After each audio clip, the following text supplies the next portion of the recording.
Welcome to Mexico Unexplained, where we will explore the magic, the mysteries, and the miracles of Mexico. This series presents information based partly on theory and conjecture. The podcaster's purpose is to suggest some possible explanation, but not necessarily the only ones to the subjects we will examine. Here is your host, Robert Bitto. Welcome, and muy bienvenidos to episode number 179 of Mexico Unexplained, where we examine the magic, the mysteries, and the miracles of Mexico. I'm your host, Robert Bitto. In July of 1519, Spanish conquistador Hernán Cortés and his men marched into the city of Zempoala, the impressive capital of the kingdom of Totonacs on the Gulf coast of what is now the Mexican state of Veracruz. It was the first time the Spaniards had ever seen a pyramid, and it was the first time the indigenous people of this kingdom, the Totonacs, had ever seen Europeans. Before they reached the city, Cortés and his men were received by 20 Totonac dignitaries who brought word to the conquistadors that they would be welcome guests of their king, Xicomecoatl. On their approach to the city, from a distance the foreigners noted that the monumental architecture of Zempoala shone like silver, owing to the white lime covering most of the large structures.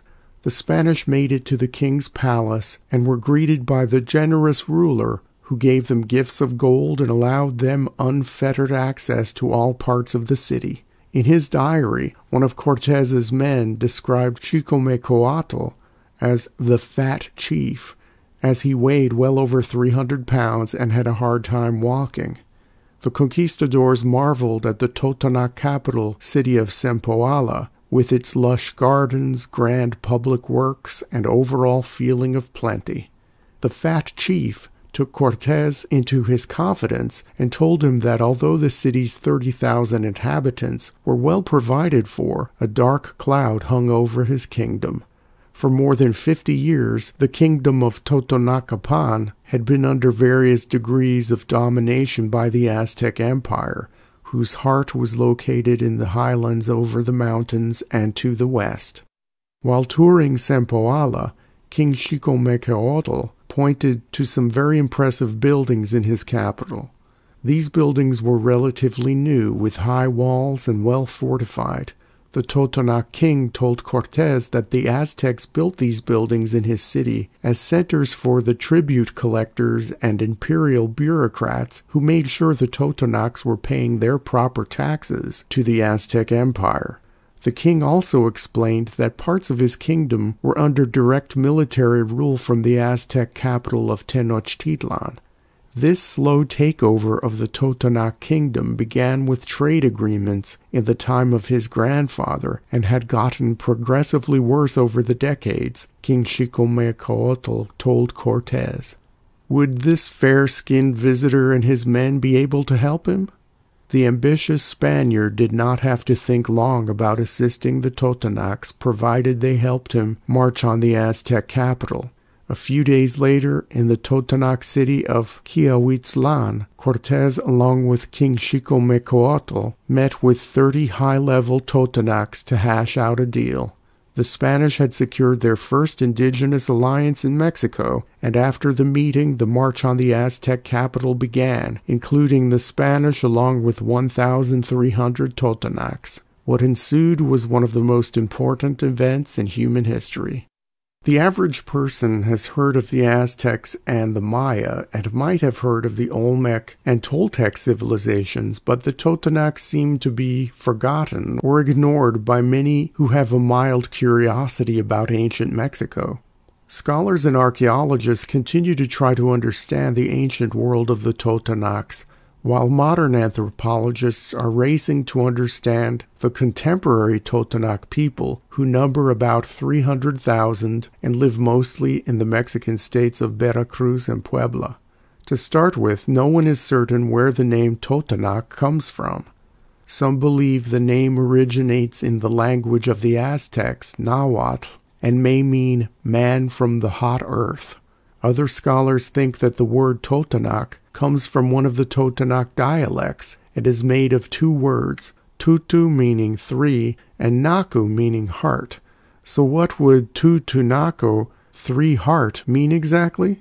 Two scholars in the 1950s named Kelly and Palerm theorized that the three-heart reference has to do with the three major centers of Totonac civilization. This has been the often repeated explanation, but one of the three centers on the list is El Tajín, which may or may not have been occupied by the Totonac. For more information about the archaeological site of El Tajín, please see Mexico Unexplained episode number 138. The three hearts may refer to three mounds found at the Totonac capital of Zempoala. Archaeologists are not in agreement as to what these mounds mean, but they may have some sort of astronomical or spiritual significance. The origins of the Totonacs are equally mysterious. The Totonac family of languages is often broken down into 4 or 9 subdivisions, and some languages in this family are barely intelligible to speakers of another.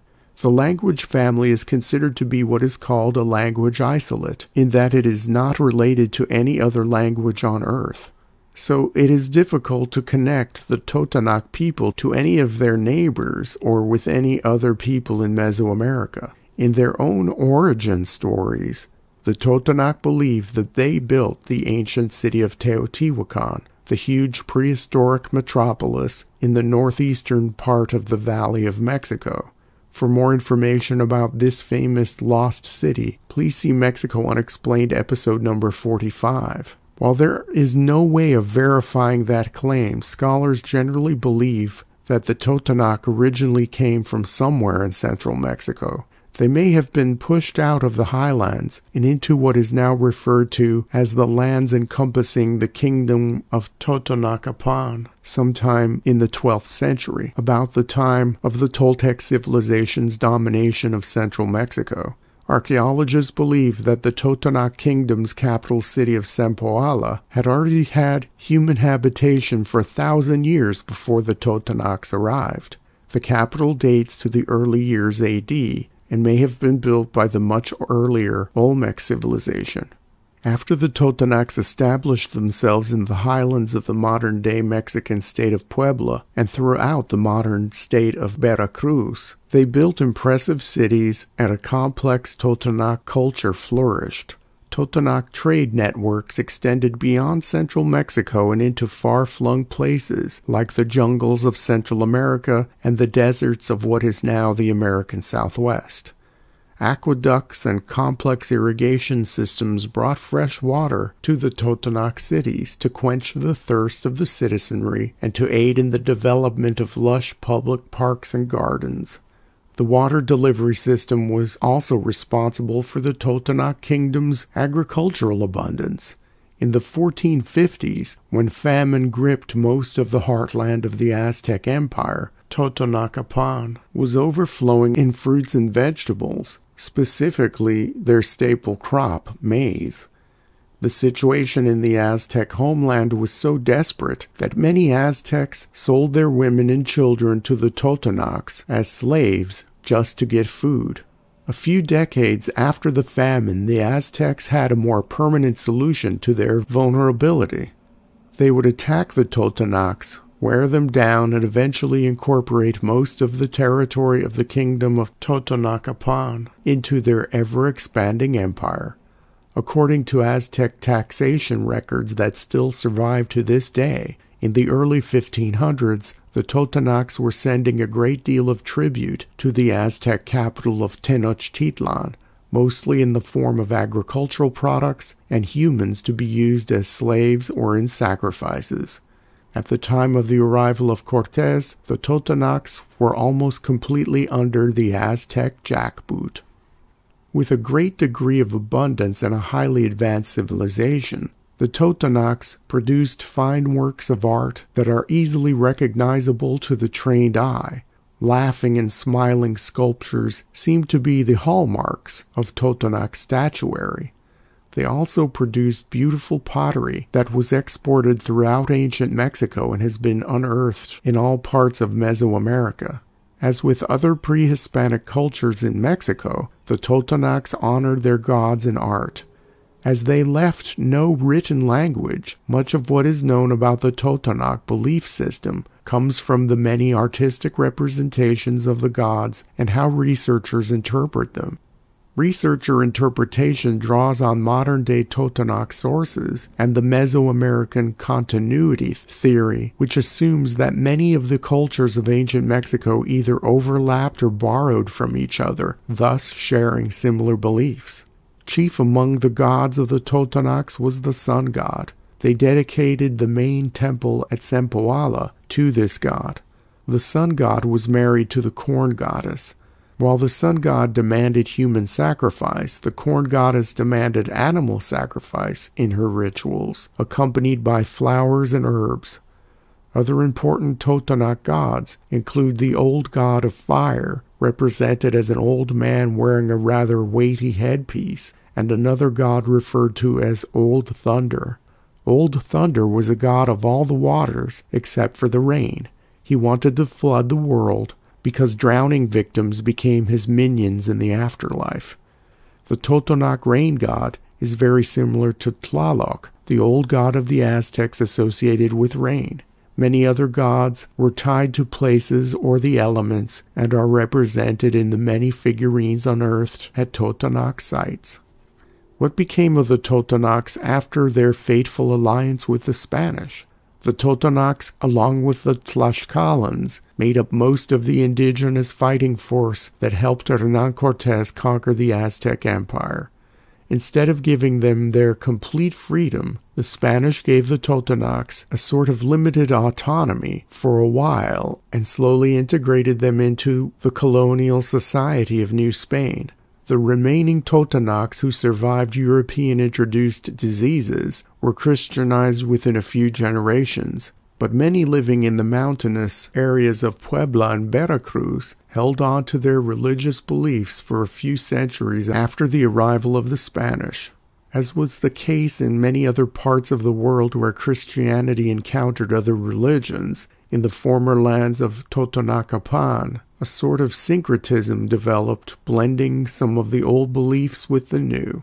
In 1836, after Mexican independence, the Bishop of Puebla, Francisco Pablo Vázquez, prohibited the Totonacs from celebrating their Holy Week rituals, which were deemed too pagan.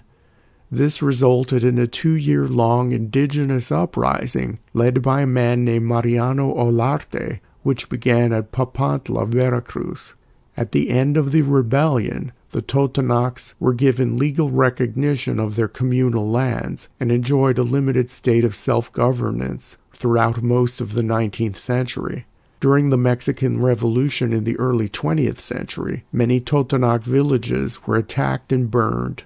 Many Mexican mestizos moved in on Totonac communal lands at this time, and conflicts over land ownership became more and more common. Most Totonacs throughout the last century became more and more integrated into the broader mestizo culture of Mexico.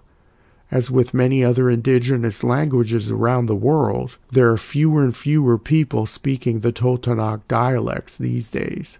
According to UNESCO's measurement of language endangerment, one dialect of Totonac, called Misantla, is considered severely endangered, as there are less than 500 speakers in a few villages, mostly elderly people. There are still Totonacs living traditional tribal existences in remote areas, and the government of Mexico in the 21st century is trying to preserve their languages and culture. Surrounding Mexican culture, and in a broader sense globalism, pose gigantic threats to the survival of the traditional Totonac way of life. Some fear that what's left of Totonac culture may not survive more than several decades into the future. Outsiders may never be able to get a complete understanding of this complex and interesting people. Thank you once again for listening to another episode of Mexico Unexplained. Remember to like and subscribe to us on YouTube and follow us on Twitter. Tell your friends by sharing these shows with others. Please go to our website, MexicoUnexplained.com, For references, illustrations, and for free access to transcripts of past shows, please visit Amazon.com to purchase the books Mexico Unexplained and Mexican Monsters to get hard copies of The Magic, the Mysteries, and the Miracles of Mexico. We appreciate your kind attention once again. Until next time, thank you and gracias. Thank you for listening to another episode of Mexico Unexplained with host Robert Bitto. For show summary, relevant links and commentary, please check out our website at mexicounexplained.com. Like us on Facebook and be a part of the conversation. Adios and hasta la vista.